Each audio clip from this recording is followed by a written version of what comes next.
ওয়াজে বলিয়াছেন, সেজদায় আল্লাহর কাছে নিজের জন্য কিছু চাও, তাহলে আরবিতে না বাংলায় এই কীভাবে আবেদন করে নামাজ হবে কি না? নামাজের ভিতরে অবশ্যই নবীজি সাল্লাল্লাহু আলাইহি সাল্লামের শেখানো আরবি দোয়া, মাসনুন দোয়া পড়বেন। তাতে দুনিয়ার সব চাওয়া আছে। আপনি একটা আল্লাহ আমার 20টা টাকা, 2টো পটল, 3টে ঝিঙে, এরকম চাওয়ার দরকার নেই তো।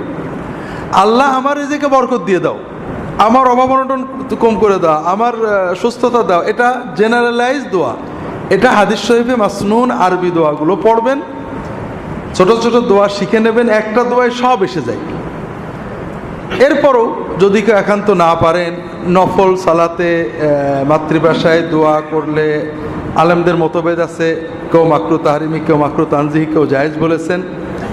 তো একান্ত বাধ্য হলে সুন্নত দোয়াগুলোর অনুবাদটা বা ওই আঙ্গিকে বলার চেষ্টা করবেন, নিজের বানানো বাক্য শব্দ না হয়।